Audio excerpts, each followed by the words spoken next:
రేపు నీకు ఎగ్జామ్ ఉంది కదా అబాకస్ మీద. సో ఈరోజు అబాకస్ గురించి నేర్చుకుందాం, సరేనా? అబాకస్లో దీన్ని అబాకస్ స్కేల్ అంటారు. ఈ అబాకస్ స్కేల్ ఇదేమంటారు దీన్ని? ఇది ఫ్రేమ్ అంటారు దీన్ని. వీటిని బీట్స్ అంటారు. ఇవేంటి? అప్పర్ బీట్స్, ఇవి లోయర్ బీట్స్.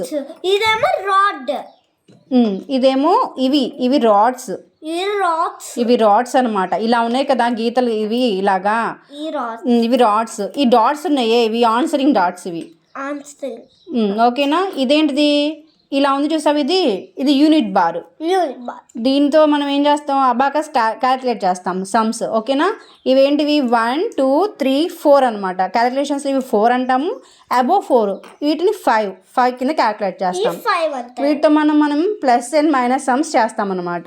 ఇప్పుడు అబాకస్ ఎలా చేయాలి నేర్చుకుందాము సమ్స్. దీంతో దీన్ని ఉపయోగించి యూజ్ చేసి ఈ అబాకస్ స్కేల్ని యూజ్ చేసి మనం సమ్స్ ఎలా చేయాలి నేర్చుకుందాం. ఓకేనా?